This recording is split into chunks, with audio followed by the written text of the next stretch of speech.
my name is Robert McKay. I'm the founder and the owner of the Web Method, and wanted to start talking about identity. So a lot of the context of identity lives around in the realm of governance, access, and PAM. Those are probably three words maybe some of you have never heard before. Heck, you maybe never even have heard of identity before. It's a pretty big space out there, and in terms of what we do, it's pretty niche. So if you look at what's in the realm of IT, right? So actually, let me even go a step higher. So you have your box, which is your business, right? And then to support the business, you have any number of different functions: accounting, HR, and IT.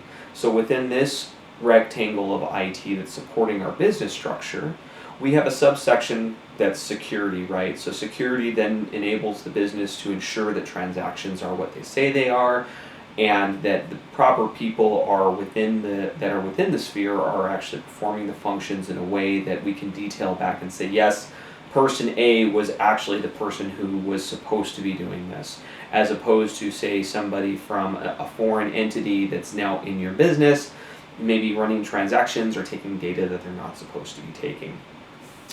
So within IT security, you've got, again, another little niche, and that's identity.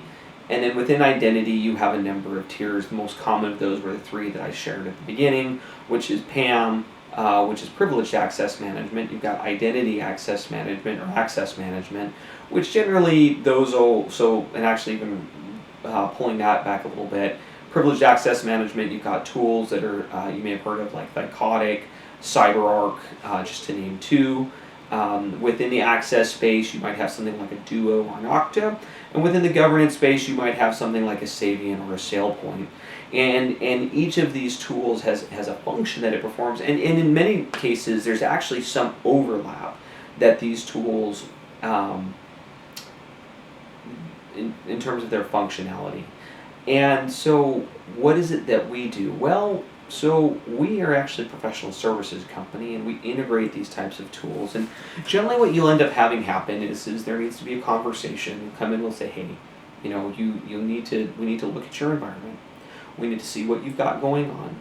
We need to talk with your business partners. And this is something that's key. We'll come back into it later. In fact, we could probably make an entire episode or maybe even an entire series about engaging business partners properly and ensuring that they are feeling like they're part of the conversation, because everything that we do in IT impacts everybody else. And ultimately, at the end of the day, it's our job to enable the business. So there's going to need to be conversations around, hey, what is appropriate business risk? What are rules that we can implement so that we make sure that we're not hindering the business? A good example I gave today, as I was talking with a client, was, hey, when we start talking about MFA and SSO, we want to implement MFA without SSO. When we raised our eyebrow, we said, okay, that's a unique set of requirements. Let me explain why. When you entail or bring anything in for security, it generally puts a greater burden on the end customer, whoever the end consumer, whether it be a workforce client or an actual end client. And so as we add burden to them, we want to then do something about that experience to make it better. And so generally MFA and SSO are coupled together. It's not an absolute. You can definitely do one without the other.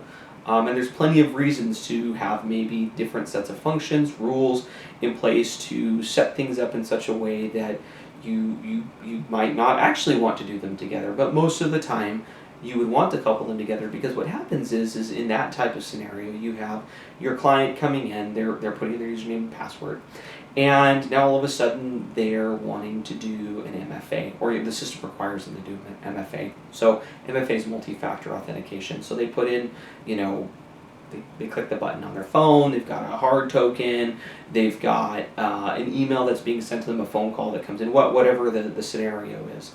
And now what we're saying in that previous scenario is we want them to do that every time in every application. Well, what if we already have a session that's live, and then we can now jump off that session, create new sessions, and authenticate against it in such a way where the MFA rules can now be applied to say, oh, we actually already know who this is, and the session hasn't been, it's either not in such a, maybe it's not in somewhere that we're particularly concerned about, it's from a known IP address, a known computer, whatever the requirements are, right? They're not accessing into systems that we haven't seen them access before, they're not doing anything that appears to be nefarious, let's not ask them again. So the whole reason of that was simply to state, hey, we want to make sure that that user customer experience is positive, right? And if we're asking them for MFA every single time, the burden's going to be heavy, the business is going to say, you know what, get out of here.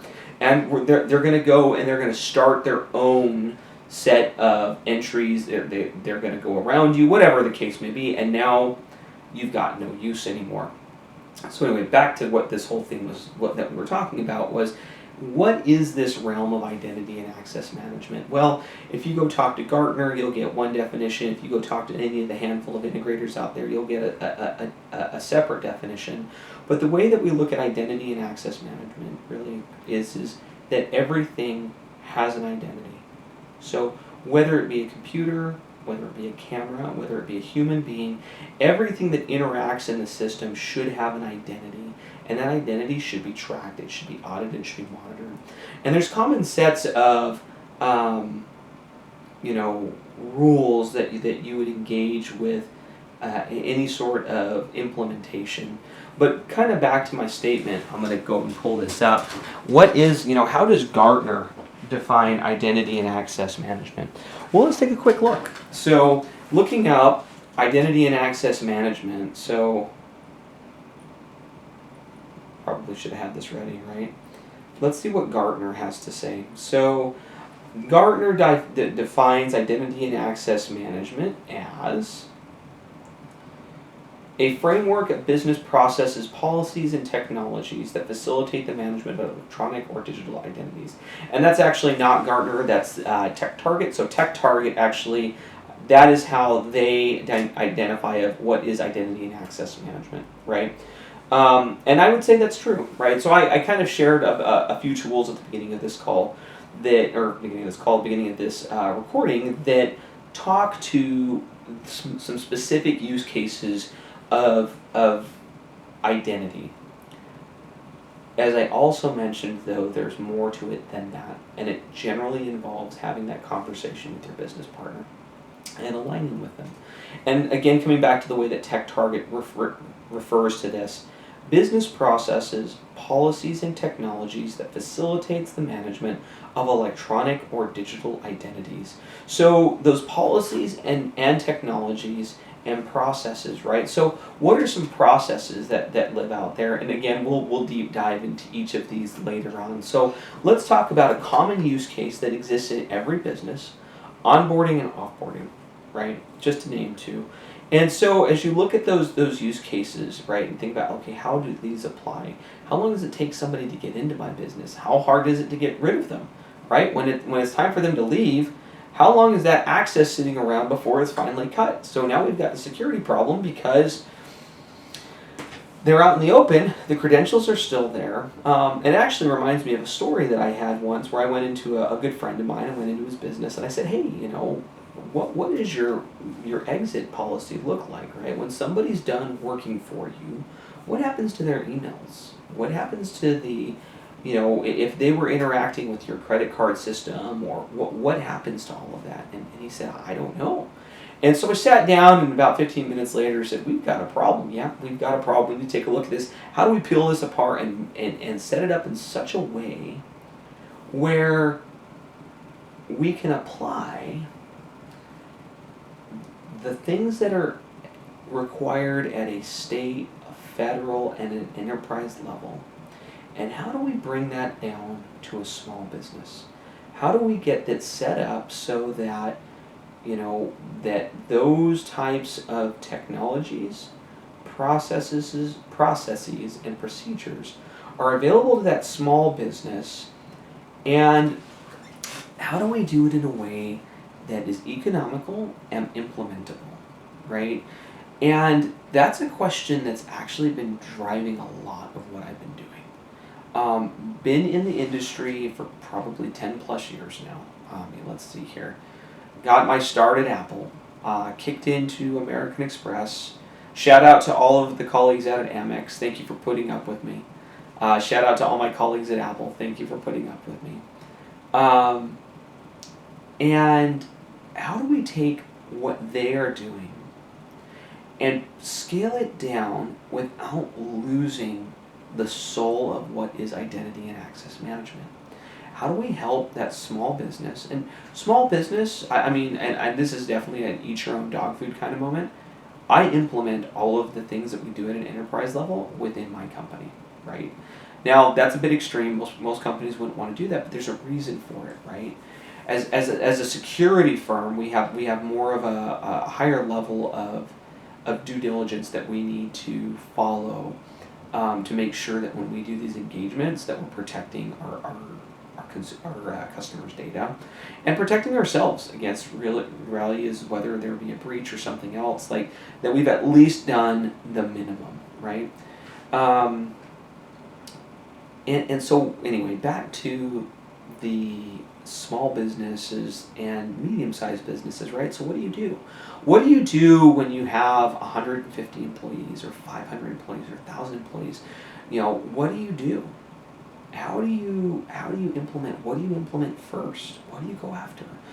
There's all of these voices out on the internet screaming, hey, implement me, all these salespeople, all of these, engagement managers, security services. Where do you start? Well, like I said kind of at the beginning, you really need to start by looking at your business partners and talking to them. Get an idea fundamentally what risks are they willing to take? What risk is the business willing to absorb? And that's kind of it can be a trick question sometimes, right?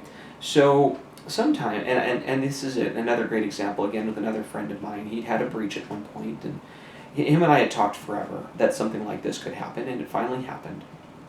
And he comes to me and he says, Robert, what do I do? And I said to him, I said, now when we got everything all wrapped up and taken care of, I said, you've experienced a minor fender bender, right? This really scary moment for you is a minor fender bender in the realm of, stuff that exists. What would have happened if it would have been a major collision? And he stopped for a second because I finally had been able to connect with him and being able to describe. So I'd known him for like 6 years, right? And I'd been telling him, it's like over and over, it's like, dude, you're a prime target, man. You're going to get hit. And I failed. I failed to convince him, and I failed to express and connect with him in a way that mattered, right? To get him to see, hey, that this is a major deal. So those conversations with your business partners are so critical, right? And so what coming back to is sometimes they're willing to accept risks that they don't understand what the repercussions of those risks are, right? Because we haven't verbalized them in a way. We haven't communicated them in a way. We haven't pulled it up high enough on their spectrum of things that matter, and that's on us, right? That's on IT. It's on IT security to make them and help them see what those risks are. And I'm not saying tell them that it's doomsday, right? That the sky is falling and that everything's going to fall apart. But make sure that they understand what it is and what the ramifications and repercussions of these things are, right? So, I would say that anybody that's about to embark on this journey, make sure that you do at least this one thing. Make sure that you go and you talk with them. You understand what their pain points are. Because the reality is that's going to dictate what the next steps are, right? And some of those steps they may not really even be totally aware of. So, right, so they may know that there's a problem, but they may not know how to address it. Anyway, so I'm going to say that this is going to cut out, and thank you for joining me on this first endeavor of what we'll call the Web Method Identity Series. Thank you. Have a good day. Bye.